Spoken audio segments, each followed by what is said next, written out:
Gloire au Père, et au Fils, et au Saint-Esprit, au Dieu qui est, qui était et qui vient.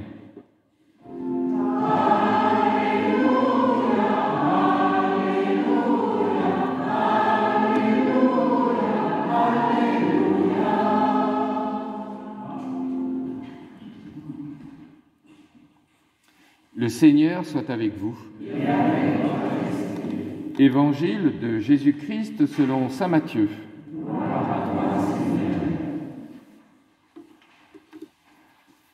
En ce temps-là, les 11 disciples s'en allèrent en Galilée, à la montagne où Jésus leur avait ordonné de se rendre. Quand ils le virent, ils se prosternèrent, mais certains eurent des doutes. Jésus s'approcha d'eux et leur adressa ces paroles. « Tout pouvoir m'a été donné au ciel et sur la terre. Allez, de toutes les nations, faites des disciples. Baptisez-les au nom du Père et du Fils et du Saint-Esprit. Apprenez-leur à observer tout ce que je vous ai commandé. Et moi, je suis avec vous tous les jours jusqu'à la fin du monde. » Acclamons la parole de Dieu.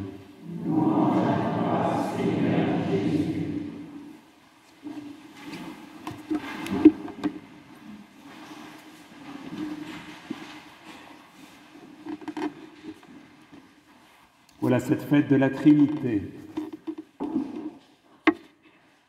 Alors, il est arrivé dans le passé qu'on fasse beaucoup de mathématiques autour de la Trinité. Vous savez, moi, j'arrive à compter jusqu'à 3 à peu près. Alors, 1, 3, et puis après, on représentait la Trinité sous forme de géométrique, de triangle aussi. Et voilà, tout ça semble un peu trop scientifique. Parce que la Trinité, c'est tout autre chose.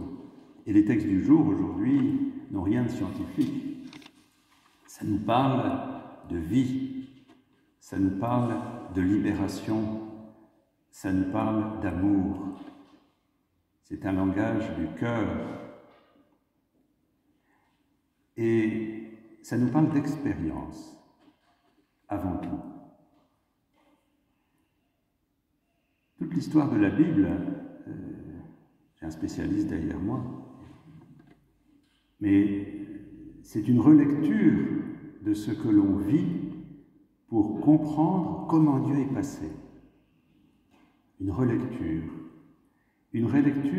d'action de grâce.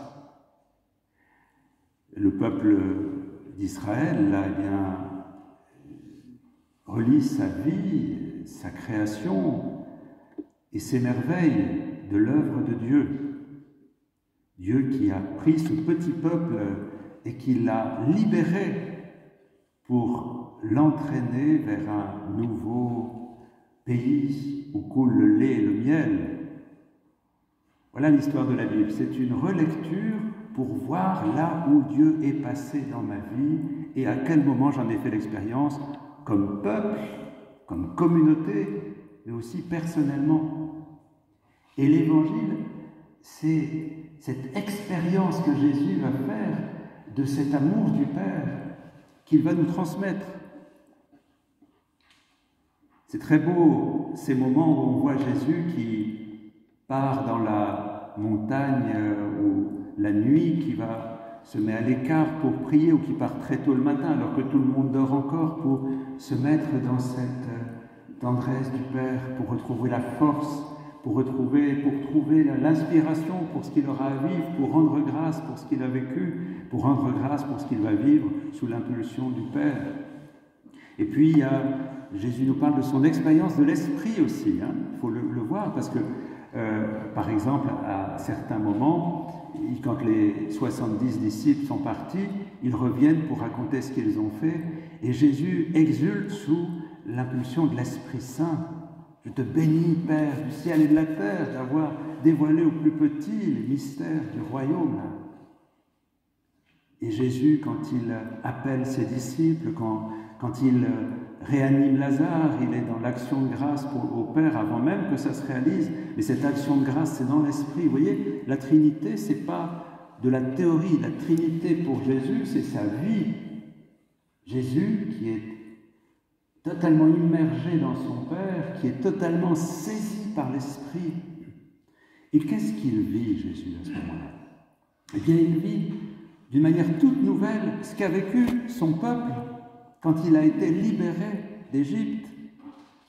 La manière dont Jésus comprend la tendresse de son Père, c'est parce qu'il voit l'œuvre de libération qui s'accomplit. Alors, c'est plus une libération d'un pays d'esclavage, de l'Égypte, pour arriver en terre promise, mais c'est une libération encore plus profonde, qui est la libération de toute mort, la libération de tout ce qui nous enferme dans la tristesse, pour comprendre qu'au-delà de toutes nos morts, au-delà de toutes nos souffrances et de nos deuils, il y a cette vie qui se fait son chemin et qui nous entraîne vers l'horizon sans limite de cet amour qui ne cesse de nous espérer.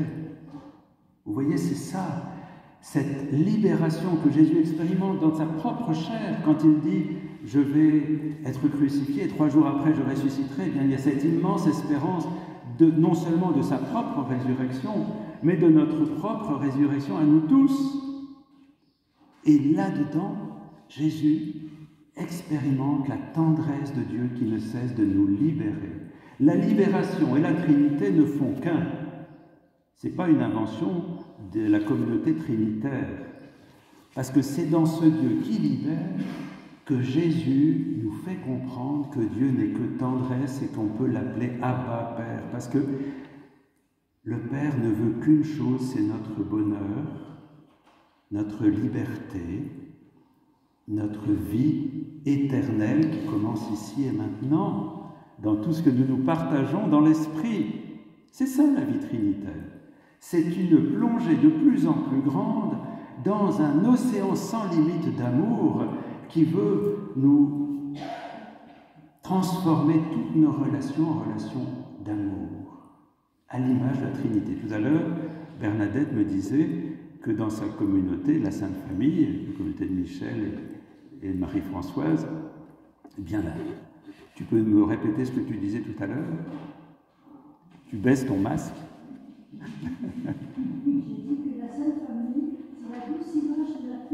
Voilà, Sainte Famille, c'est la douce image de la Trinité. Et il a bien fait. Mais c'est aussi la paroisse Saint-Jean-Baptiste qui est une douce image de la Trinité. C'est aussi chacune de nos familles. C'est aussi toutes ces relations qui sont entre nous. Nous avons à devenir cette douce image dans le sens où nous avons à laisser libérer en nous cette image de la Trinité qui est peut-être très enfouie et qui doit se répartir dans toutes nos relations. Dans le sens que ça doit libérer, si vous voulez, toutes nos relations pour qu'elles deviennent des relations d'amour.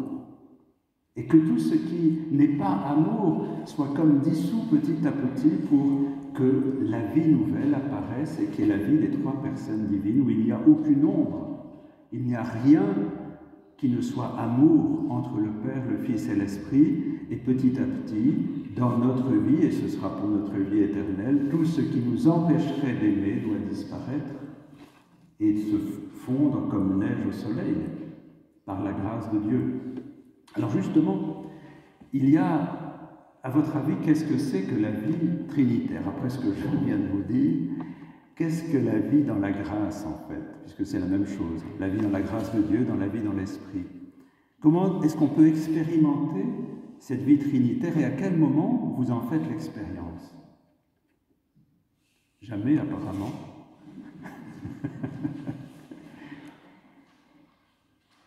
J'attends. À quel moment faites-vous l'expérience de l'Esprit Saint? Oui, mais comment tu le sens? Dans la prière, c'est bien, oui.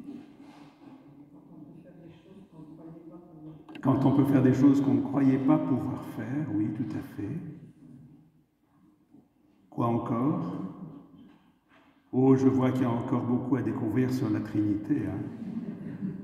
Vu le silence que j'entends, Quand on fait des choses gratuitement, tout à fait. Le don de soi, oui. Oui. Quand on reçoit L'amour des autres, oui. Quand on rend service aux autres.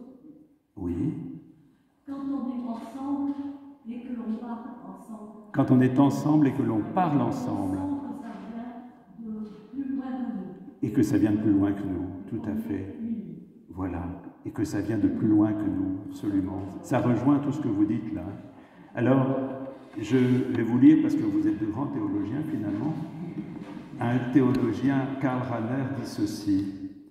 Quand pouvons-nous percevoir que nous faisons l'expérience de la grâce, de la vie trinitaire? Il dit, si il nous est arrivé de pardonner en silence et sans espérer aucune récompense. Pardonner en silence, sans espérer aucune récompense. C'est-à-dire, je te pardonne, mais maintenant tu vas être gentil avec moi. Non. Si à certains moments nous avons été bons avec quelqu'un sans attendre de retour, si un jour nous avons décidé quelque chose dans la solitude absolue et guidé par la seule direction de notre conscience, pas d'avoir fait tout un grand discours, si nous nous sommes sacrifiés pour quelqu'un sans espérer de gratitude, si nous avons essayé d'aimer Dieu quand nous n'y étions pas poussés par une grande vague d'enthousiasme, et il finit alors, nous pouvons dire que nous avons fait l'expérience de la grâce. C'est un peu fort, hein? Pourquoi? Parce que ça rejoint ce que vous avez dit. C'est des choses que humainement on n'arriverait pas à vivre, et tout d'un coup on voit qu'il y a une autre forme d'amour, un amour qui va au-delà de tout ce que l'on pourrait faire humainement, infiniment au-delà de tout ce que nous pouvons concevoir et même désirer. Et c'est l'entrée dans la vie divine qui se commence maintenant, qui est l'amour gratuit et qui mène au bonheur. Vous voyez, une définition, un mot sur le Christ que j'aime beaucoup dans le Nouveau Testament. Il est annoncé comme le maître du bonheur qui vient. C'est-à-dire qu'on peut être dans la souffrance maintenant, mais on sait que l'on est fait pour ce bonheur, cet amour sans limite, cet amour éternel, dont rien jamais ne pourra nous séparer, bien que le Seigneur nous entraîne sur cet océan d'amour qui nous mène au large et que nous puissions devenir les témoins pour ce monde.